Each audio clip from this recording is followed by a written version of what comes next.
അടിയന്തിരമായി സഭ ചേരാനുള്ള കാരണം മറ്റൊന്നല്ല. രാജ്യകാര്യങ്ങൾ നമ്മുടെ നിയന്ത്രണത്തിൽ നിന്ന് അയഞ്ഞു പോകുന്നു എന്നൊരാശങ്ക.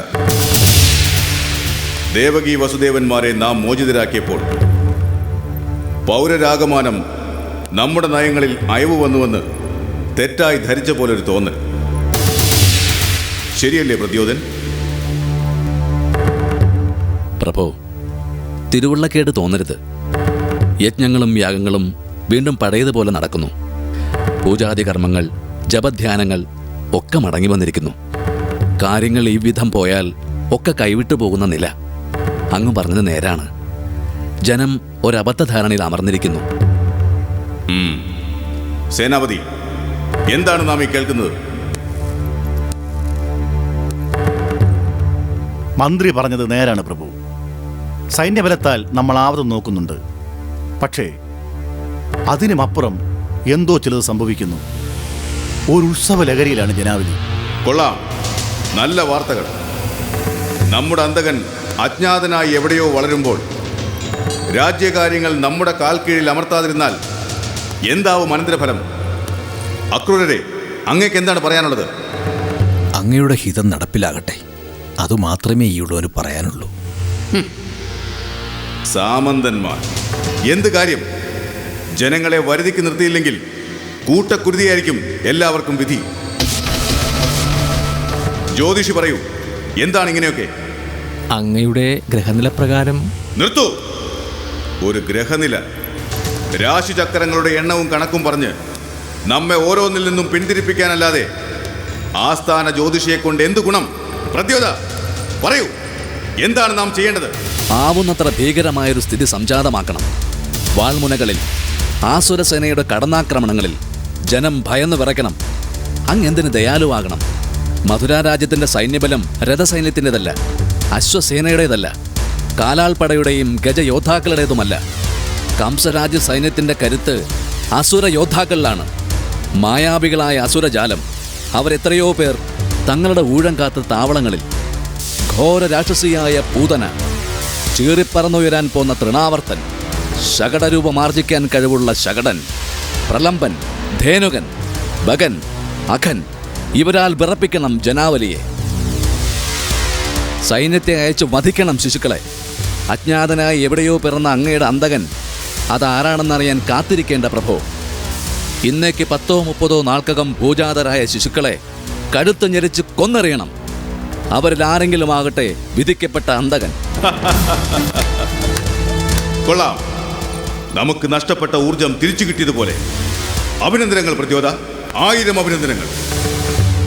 മഹാരാജൻ, നമുക്കൊരു കാര്യം ഉണർത്തിക്കാനുണ്ട്. വീണ്ടും അബദ്ധത്തിലേക്ക് സ്വയം ചെന്ന് ചാടരുത് പ്രഭു. ജനഹിതത്തെ മാനിക്കണം. മതി, ആവശ്യമുള്ളപ്പോൾ ചോദിക്കാം ഉപദേശം. അങ്ങൊന്നറിയുക, സോദരിയോടും വസുദേവരോടും കാട്ടിയ കാരുണ്യം ജനങ്ങൾ ഒന്നടങ്കം അർഹിക്കുന്നില്ല. ഗുരു, അങ്ങ് സമർത്ഥനാണ്. മനസ്സ് പതറിപ്പോയൊരു നിമിഷം അങ്ങ് നമ്മെ മറ്റൊരാളാക്കാൻ നോക്കി. മനസ്സിലെ ആർദ്രഭാവം പൊലിപ്പിക്കാൻ നോക്കി. പാപബോധം പകർന്ന് നമ്മെ ദയാലുവാക്കാൻ ശ്രമിച്ചു. ഇല്ല, കംസന് കംസന്റെ വഴി.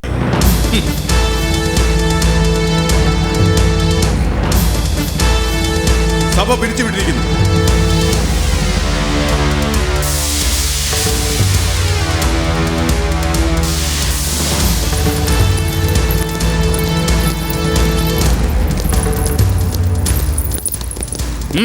നാം ഒറ്റയ്ക്ക് മതി കുറെ നേരം. പൊയ്ക്കോളൂ.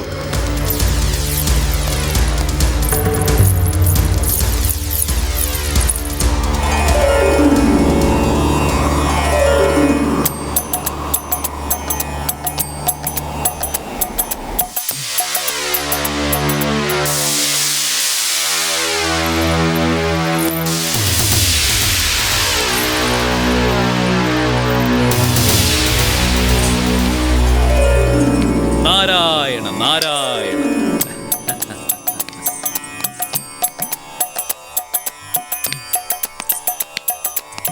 നാരായണ നാരായണ. സ്വാഗതം ദേവർഷേ. ഉചിതമായ നേരത്തായി അങ്ങയുടെ വരവ്. ഉപവിഷ്ടനായാലും. വേണ്ടപ്പോൾ വേണ്ടിടത്തെത്തി വേണ്ടത് ഉപദേശിക്കലാണല്ലോ നമ്മുടെ കർമ്മം. നാരായണ നാരായണ. ദേവർഷേ, നമ്മെ തളർത്താൻ ഇപ്പോൾ മറ്റൊരു ദേവകൽപ്പന. അങ്ങയുടെ അന്തകൻ മറ്റൊരിടത്ത് ജനിച്ചിരിക്കുന്നുവെന്ന് അല്ലേ? അതെ, അവനെ കണ്ടുപിടിക്കണം. ആവുന്നത്ര വേഗം വധിക്കണം. വേണം. അത് നടക്കുകയും ചെയ്യും. വധം അത് അതിൻ്റെ സമയമാകുമ്പോൾ സംഭവിച്ചിരിക്കും മഹാരാജൻ. തീർച്ച.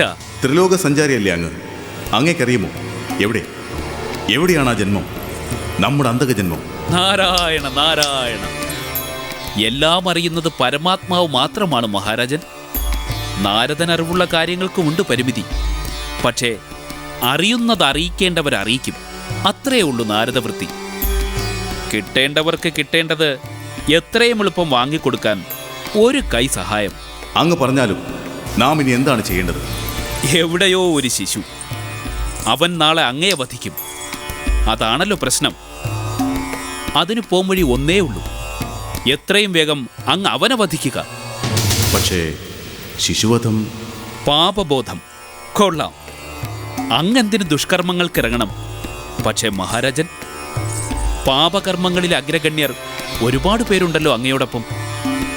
ആ അസുരപ്പടയെ നിയോഗിച്ചാൽ പോരെ? എങ്കിലല്ലേ നടക്കേണ്ടത് യഥാകാലം നടക്കൂ. അതെ, അത് തന്നെ വഴി. മഹാമുനി, അങ്ങിപ്പോൾ നമ്മുടെ സജീവതുല്യം നമ്മെ ഉപദേശിക്കുന്നു. ഉവ്വ് മഹാരാജൻ. ഒരു കാര്യം ശ്രദ്ധിക്കണമെന്ന് മാത്രം. നിഗ്രഹത്തിനായി എല്ലാവരെയും ഒരുമിച്ചിറക്കാതിരിക്കുക.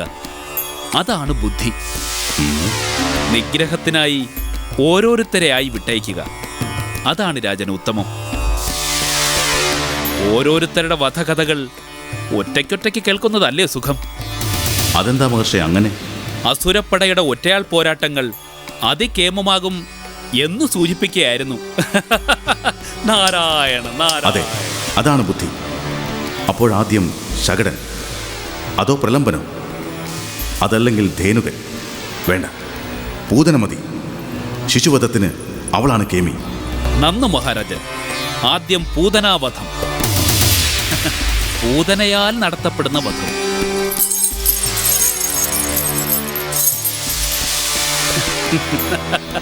മഹർഷി, വധത്തെക്കുറിച്ച് അങ്ങ് പറഞ്ഞപ്പോൾ ഒരു ചങ്ങലക്കിലുക്കം നാം ശ്രവിച്ചു. നിമിത്തശാസ്ത്രം പിഴയ്ക്കുമോ? രാജൻ, ശാസ്ത്രം പിഴയ്ക്കില്ല. പക്ഷേ കർമ്മം ഉപേക്ഷിക്കാനാവുമോ? ആരവിടെ? അടിയൻ. പൂതനെ എത്രയും വേഗം ഇവിടെ എത്തിക്കൂ. കൽപ്പന പോലെ. അപ്പോ ആദ്യം പൂതനാവധം, പിന്നെ വധങ്ങളുടെ ഘോഷയാത്ര. നാരായണ നാരായണ.